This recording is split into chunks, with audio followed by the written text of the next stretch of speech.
Since narcolepsy is oh, that was aggressive. Hello and welcome to my channel. So I've been diagnosed with narcolepsy about 2 years ago. Narcolepsy is an autoimmune disease and a sleep disorder. On the outside, you know, always tired, sometimes, a lot of times sleep attacks. I also have cataplexy, so that comes with random bouts of paralysis in certain levels and degrees. So if you want to hear more about that, I will leave some resources in the description, as well as a video that I made last year after 1 year of being diagnosed with narcolepsy. Since narcolepsy is such an undiagnosed and rare condition, I thought it would be cool and helpful to the communities and others who suffer like me to make an update video every year about all the things I've learned that do help me. So here are 6 things that I've learned in my 2 years of being diagnosed with narcolepsy that helps me. For my number 1, these aren't really ordered in any way, like I just wrote a bullet points. The first thing I want to mention that helped so much is my alarm clock. I remember maybe a friend, maybe a family member, they were like, haha, you're so hard to wake up, you should get an alarm clock for the deaf. And I was like, that's kind of mean. Wait a minute, maybe I should, because I can't hardly ever hear my alarm clocks. So I looked into some alarm clocks that deaf people use sometimes, and I came across the Sonic Boom Dual Extra Loud Alarm Clock with a bed shaker. I got it for about $30 off of Amazon, but I also saw it on the Walmart website. I will link the best deal that I find when I search for it in the description. It's a really cool alarm clock. I don't have it with me because I'm currently at my sister's house. That's why my setup looks so dang nice. But I'll explain it to you. Here's an image on the screen if I can manage that. Basically, the alarm clock is very loud. It has flashing lights. It's very loud. And it also has this little plate that you put underneath your mattress. And whatever time you set the clock for, it shakes you awake. It's like a tiny earthquake. At first it was terrifying, but now, I don't know. It's kind of similar to if someone wakes you up and they like shake your shoulders to wake you up. It gives me that energy, but it's also very loud. You have certain settings where you can decide to make it loud or not, if you just want the aggressive vibrating but no noise, or just the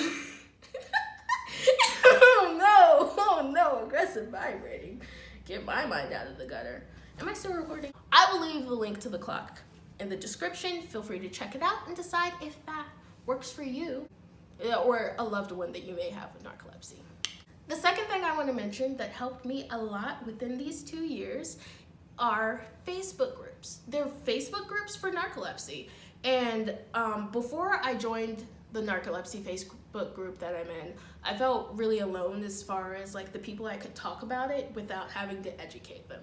You know, like, you can have a wonderful support system, but if they don't know what you have, then every time you talk about it, you're going to spend a lot of the time explaining what you're going through before you even, or at least personally from my perspective. And it's really hard because like a lot of people are like, just sleep more, you know, like sleeping isn't going to fix it. And it's cool, it's valid, it's so valid that people don't understand. But it's nice to talk to people who do. Narcolepsy Facebook groups, I actually figured out what was wrong with my eyes, coincidentally. Since this condition is so underdiagnosed, a lot of people are like, I wonder if this thing is tied to that thing. Narcolepsy Facebook groups are great because you can get a lot of information from other people and opinions from other people. I've seen a lot of people ask if, hey, have you tried this medication? Because my doctor suggested this and I don't know. Or hey, a lot of parents are on there like really concerned for their children and such. And I think it's just a wonderful community to be on there, and it really has made my entire narcoleptic experience a lot better. Another thing I want to mention is my walking cane. Wow. So I have narcolepsy with cataplexy. What does cataplexy mean? I went over it a little bit, just brief paralysis in varying levels and varying parts of the body. just depends on however your condition fucks with you. I feel extremely lucky for the amount of cataplexy that I actually experience, because some people, whenever they, like, some people are like, they're in wheelchairs because fear of falling, and it's just easier that way, you know, and that's totally valid. But for me, for the most part, it just affects me as making my body weaker. Like, I haven't been able to pour a cup of tea before, and I find myself more, you know, you think that you're more clumsy, but it's really just that it's hard to stand and walk, or harder than it should be. So for a while, I was like invalidating that, because I'm like, so many people have it worse, but no, that sucks. Sometimes I need an aid to walk, and I use a walking cane when I need that. I know there's some stigma with young people, but like, it's totally valid to use a cane sometimes if you need a cane sometimes. So that's what I do. Usually whenever I need to walk long distance, or if I'm alone, just in case something happens. If I'm with people that I trust and love and it's a short walk, then I usually don't bring it, because if something were to happen, then they would be there. But if I'm walking long distance on my own, then I definitely bring it, because oftentimes my cataplexy is tied to my anxiety. So when I'm alone, it's more likely for bouts of cataplexy to happen. So I have my cane there when I need it. It's definitely helped me a lot. I've fallen a lot less with it. The breaking point for me was realizing that I was developing knocked knees because of the way I would balance, the way I would force myself to balance when I hardly could stand or hardly could walk, but I would still force myself to push through, because I still could, but it was just way harder than it ever should be for an able-bodied person. And hello, I'm not an able-bodied person, so why should I pretend like I am, because I'm a certain level of able-bodied, if that made any sense. I think it did. So walking cane, that's chill. Beating stigma with the cane is my MO now. Next thing I want to talk about is melatonin. A lot of narcoleptics have a hard time falling asleep at the times that they want to fall asleep at. I experienced that. I'm now a college kid. I went through my first semester of college, and melatonin really saved my butt when I needed to wake up for like a 10 a.m. class. And I was like, wow, I'm not gonna be able to fall asleep before 5 a.m. because that's just what my body's doing right now. But I know if I don't fall asleep before 5 a.m., I'm not gonna wake up in time for my class. So that definitely helped. Melatonin, heck yeah. I also wanna talk about late classes. This is really only valid. This is probably only valid for you fellow college kids out there, but I made sure that all of my classes were late, except for my 10 a.m. class on Friday last semester, but it was only once a week.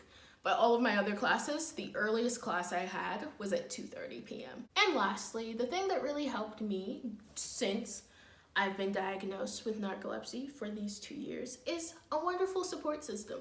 If you have people who will undermine, is that the word? Let's just pick a different word.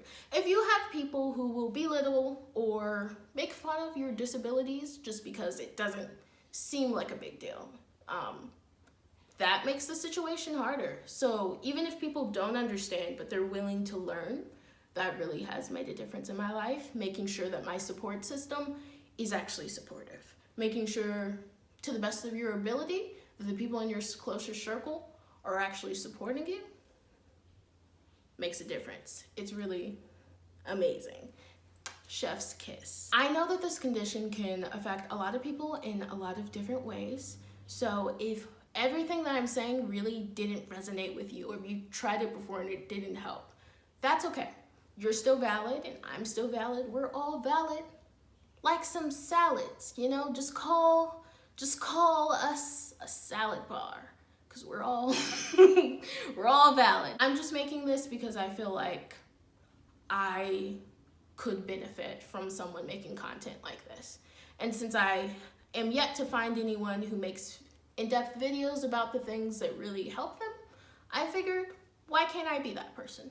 Why can't I be that person for someone who's feeling the same way as me, who's someone who wants to see someone experiencing things in a similar way, you know? Let me know if that helped. Let me know if you have any other advice for anyone with narcolepsy in the comments. Let me know if you have narcolepsy. Are you watching this because you just like my little face? Or are you watching this because you know someone with narcolepsy? All of that is valid like a salad. Thank you so much for watching. Feel free to like, comment, share, and subscribe. I make videos about other things, and the only defining feature between all of them is that I'm always doing my best, and I hope that you are too. I'll do my best to continue the trend of making one of these videos every year, but if I have any other narcolepsy topic I want to talk about, or if you have any narcolepsy related thing you want me to talk about, leave it in the comments below. Thank you so much for watching. Have a wonderful existence, and goodbye. Please be recording or I'm gonna cry, yeah. Narcolepsy is both an autoimmune disease and a, what is it?